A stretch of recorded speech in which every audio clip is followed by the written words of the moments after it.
Welcome to Meet the Candidate 2022. We're recording here at Dry Fly Distillery, and my guest is current Spokane County Prosecutor Larry Haskell, who is running to return as Spokane County Prosecutor.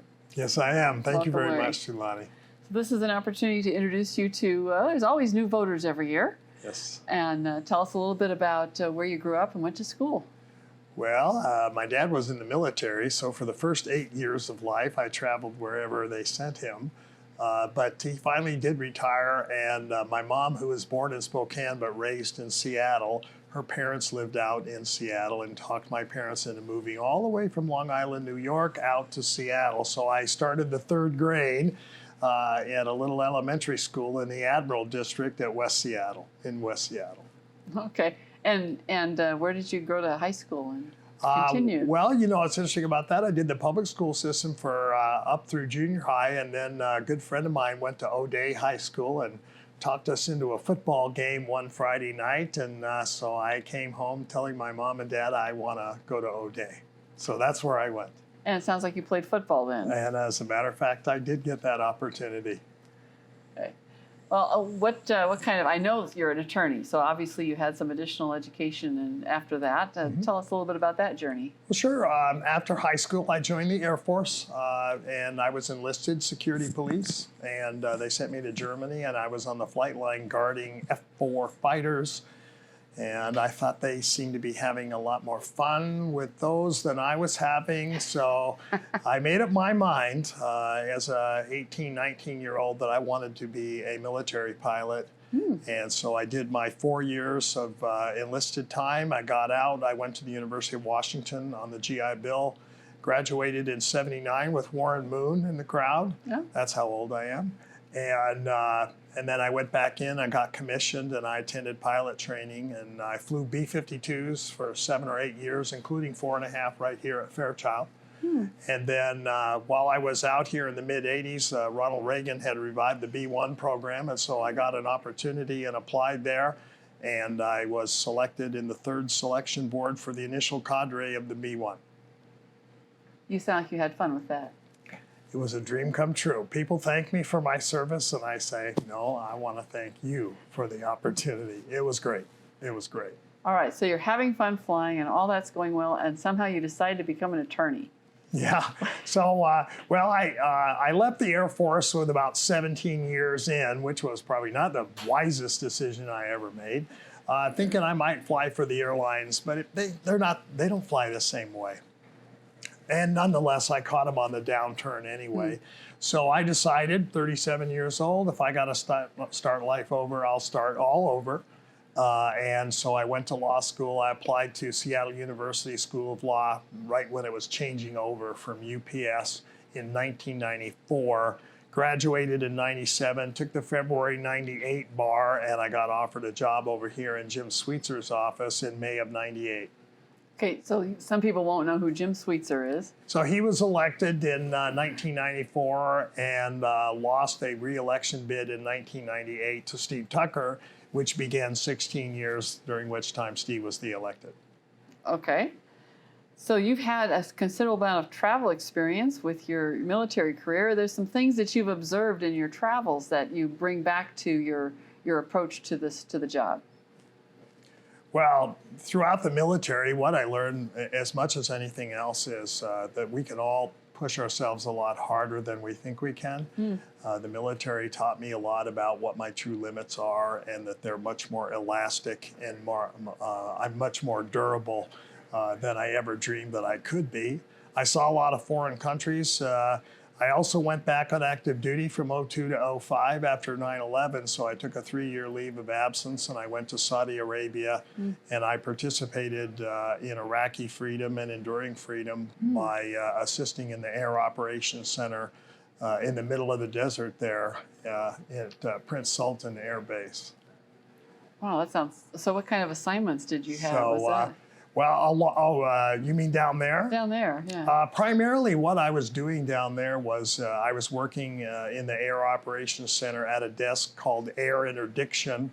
And all day long, when we would receive calls in the AOC, as we called it, for close air support, either the Army or the Marine Corps primarily, They would get a hold of us. We would find a suitable aircraft with suitable bomb load. We'd direct it to a tanker, and then we would turn it over to another agency to control them to get the bombs on the area that they needed. So that was primarily what we did while we were over there. That, and we were also hunting Saddam Hussein at the time.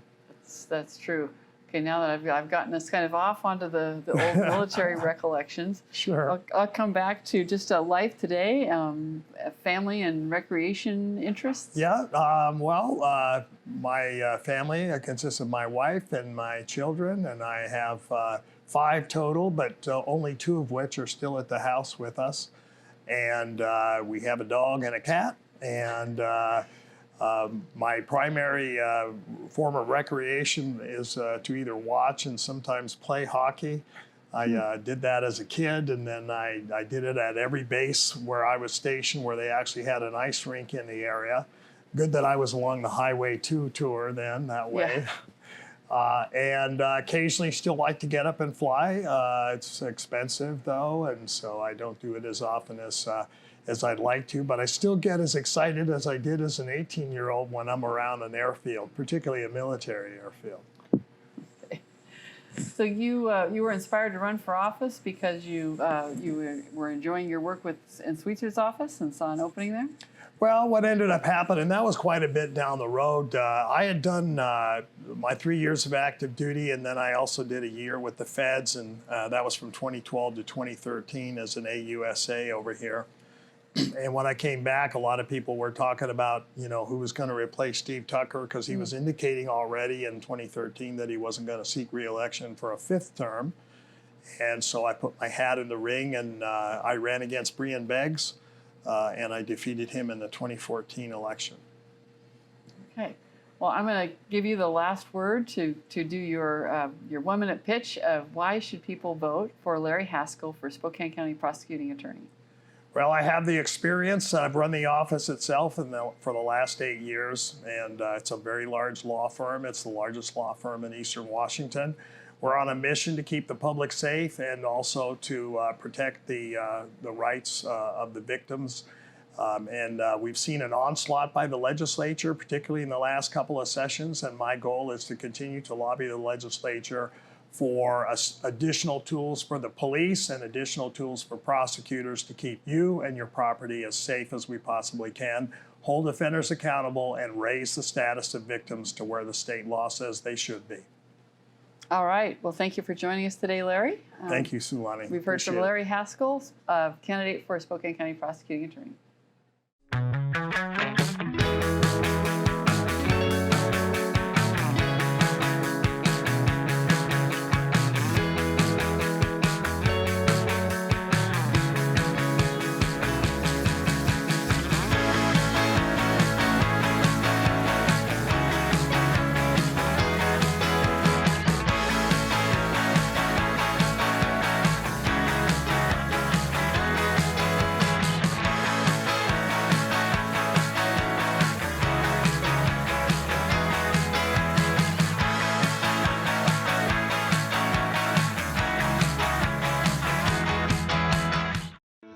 From Chud Sr. to Dick Wendell, to Kristen and myself.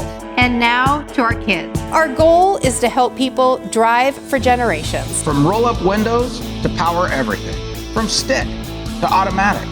From gas to electric. No one can totally predict what technology is coming our way. But I can guarantee we will be here before and after the sale, giving you the confidence for generations to come. That's the Wendell way. Drive for generations.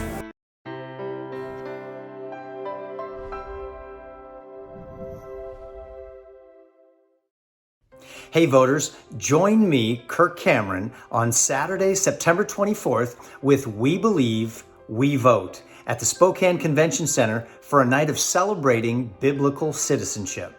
Join We Believe We Vote for our annual fundraiser on Saturday, September 24th, 2022 with Kirk Cameron. For tickets and event information, please visit WeBelieveWeVote.com. That's WeBelieveWeVote.com. We'll see you there.